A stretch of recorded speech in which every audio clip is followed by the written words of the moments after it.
Olá, alunos! Seguindo com a Roma. Parte 3, vamos ver o Império, né? O Império de Otávio Augusto, né? Pois bem, quais medidas foram tomadas por Otávio Augusto ao assumir o poder? Né? Vocês, de repente, vão encontrar em alguns livros a expressão Pax Romana, ou também conhecido dentro, traduzindo do latim para o português, Paz Romana. Otávio Augusto estabeleceu, então, a paz no Império, parou com as conquistas e apenas passou a manter o território que possuía. Segundo, reorganizou o exército, passando a ter 45 legiões, concentradas principalmente nas fronteiras. Por quê? Para evitar que povos de fora viessem a tomar este território conquistado, ou que povos dessas regiões se rebelassem. Então, para evitar tanto rebeliões como invasões, foi que Otávio Augusto reforçou as fronteiras. Seguindo, criou a Guarda Pretoriana. O que era a Guarda Pretoriana? Era uma tropa de elite responsável por fazer a segurança do Otávio Augusto, porque muitos já senadores, o seu próprio tio já tinha sido assassinado, né? Desta forma, então, ele, para evitar que também se tornasse mais um, ele criou a Guarda Pretoriana, a guarda pessoal do imperador. Dividiu os territórios em províncias. Para quê? Para melhor administrar. E lá, então, nessas províncias, como nós temos hoje, por exemplo, o Brasil, nós não temos estados, governados por governadores, as províncias são mesmo que estados, porém, com alguém de confiança do próprio imperador para governar. Que mais? Fundou diversas colônias, territórios conquistados, até porque para ter uma certa autonomia e controle desses locais. Fez o primeiro censo populacional, então, até para saber quanto se produz em cada região, quantos habitantes, quantos homens podem ser disponibilizados para a guerra, quantas mulheres possuem lá, logo se tem uma estimativa de quantos filhos cada uma pode ter, se tem uma projeção. Em tantos anos, o Império terá uma população de tantas mil, milhões de pessoas. Então, em cima dessas estatísticas, se faz as previsões. E logo, o governo tem como prever, olha, nós vamos ter tantos milhões, então a gente precisa ter tanto disso, temos que produzir alimento para toda essa população, enfim. Grandes obras, Por que construir grandes obras? Para deixar na história seu nome gravado.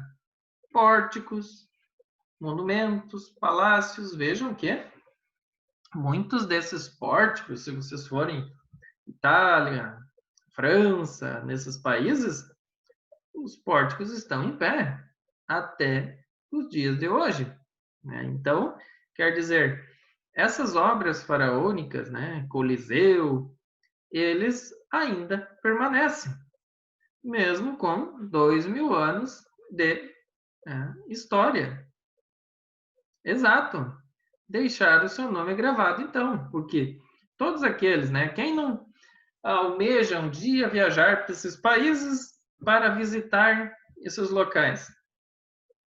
Todos têm vontade de conhecer outros países e ver esses monumentos. Então, eis o porquê Otávio Augusto criou tantas obras. Pão, circo e guerra. Pois bem, com grande concentração de plebeus que acabavam, devido às guerras, não tendo como mais plantar, acabavam abandonando tudo depois e iam para as cidades. Então eram escravos, plebeus, tanta gente perambulando pelas cidades, sem ter o que fazer. Não se tinha mais onde colocar tanto escravo, porque cada guerra era trazida uma certa quantia de pessoas escravizadas para Roma. chegou a um determinado ponto que não se sabia mais o que fazer. Então, com isso, resolvem criar, né, o pão e circo. Né? Aqueles, por exemplo, um mês de jogos, quer dizer, em que os gladiadores estavam se degladiando, essa população que assistia recebia, então, de tempo em tempo, pedaços de pães, né? Então, enquanto eles estavam com a barriga cheia, não incomodava o governo. E, ao mesmo tempo, esses escravos que estavam muitas vezes perambulando, já causando problema, eram aprisionados, colocados para treinar e depois colocados na arena para divertir os outros. Então, com isso, parte daqueles escravos acabavam morrendo na arena. Então, era um problema menos para o Estado. Então, quer dizer, enquanto eliminava uns que iam parar de incomodar o Estado, os outros estavam lá aplaudindo os outros morrer e também não iam incomodar o Estado. Quer dizer, então, pão, circo e guerra. Né? E desta forma, então, foi que os governos acharam de manter essa população ocupada. É por isso que hoje, quando se fala os estádios de futebol, né, pão e circo, enquanto estão lá vendo outros correr atrás de uma bola, não incomoda o governo. Né? Então, por que se fala tanto nisso? Tá? Vamos pensar, poxa, mas é muito dinheiro investido naquilo. Mas enquanto as pessoas estiverem focadas naquilo ali, elas não estão focadas no que o governo está fazendo. Né? Então, desta forma, vejam bem, em 73 a.C., esses gladiadores, escravos, plebeus, mesmo assim, acabaram se revoltando, né? E conseguiram juntar um efetivo, né? Um exército de plebeus, escravos e gladiadores de 70 mil homens, que acabaram dando um grande problema, né? Então, por 2 anos, o exército romano esteve envolvido em guerra contra este exército de plebeus e de escravos. Até que, ao final, então, Espartacus acabou sendo derrotado, morto, e mais de 6 mil, né, rebeldes acabaram, então, sendo crucificados na Via Ápia, né? Quando se fala em Via Ápia, né, eu coloquei algumas imagens para vocês aqui, ó. Ela existe até hoje. Na época, eram estradas pavimentadas que ligavam. Aqui está ela, né, de Roma, né, até esse nome bonito aqui, tá? Muito bom, pessoal. O que acontece? Existiam várias outras vias. Né? E aqui, então, coloquei para vocês como era e como elas permanecem até hoje. Claro que hoje são alguns trechos, né? Só por uma questão histórica, né? Para relembrar o que foi o Império Romano. Tá? A questão do cristianismo. Pois bem, pessoal, antes do nascimento de Cristo e depois a propagação por seus discípulos, né, do cristianismo, os romanos eram politeístas, adoravam vários deuses. E os deuses eram os mesmos gregos, exato.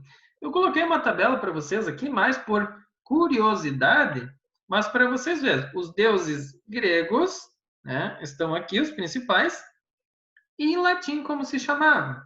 Por exemplo, Deus na Grécia, Zeus na Grécia, era Júpiter, né, no Império Romano. Os romanos se apropriaram dos deuses da religião grega. Exato. Então, o que acontece? A Península Itálica, a parte sul, ela não foi colonizada por gregos? Não foi um guerreiro, Enéas, fugindo da guerra de Troia, que veio e acabou fundando aquela região ali, que deu origem depois o que foi Roma? Sim. Mas, na realidade, quando Enéas chega ali, outros povos já, né, que haviam fugido da segunda diáspora grega já ocupavam a parte sul. Enéas ele só vai, né, em direção à parte central, próximo aos latinos. Desta forma, então, né, temos aqui os deuses gregos e os deuses, então, romanos, né? Alguns acabaram levando o mesmo nome, né? Por exemplo, Apolo, né, é o mesmo deus, né? Vesta, que era o templo onde Réia Sílvia foi levada, era a deusa Hestia, né, a deusa do lar na Grécia. Né? Então, só por uma questão de curiosidade. Então, quem gosta mais dessa questão aí pode estudar depois. Esses slides estão todos lá no blog emersonriquete.wordpress.com. Né? Então, acessível a todos. Pois bem, o que levou, né, o cristianismo a crescer? Primeiramente, era proibido, né? Os cristãos, como a religião era politeísta no Império Romano, então o cristianismo era proibido. Porém, acabou, né, crescendo cada vez mais no momento que os cristãos eram jogados na arena, por exemplo, para leões, né, comer eles, para que animais ferozes o atacassem. E aí, a população mais pobre, escravos, ao ver que muitas vezes esses animais ferozes não atacavam aquelas pessoas, eles acabaram se convertendo ao cristianismo. Até que então, durante o império de Nero e Diocleciano, houve as maiores perseguições contra eles. Por quê? Porque os cristãos eles se negavam, né, a cultuar os deuses, né, romanos, os deuses pagãos. Eles acreditavam em um Deus único, não queriam ser politeístas. E da mesma forma não queriam cultuar o imperador, porque no domingo existia o culto ao imperador, né? Augusto, ao venerável, o imperador era uma divindade. Desta forma, então, eles também não queriam servir no exército romano, porque era um exército pagão, que servia, né, a um pagão, uma pessoa, não um deus. Eles não reconheciam o imperador como um deus. E por isso, eles passaram a ser perseguidos, né? Até que, né, em 313 depois de Cristo,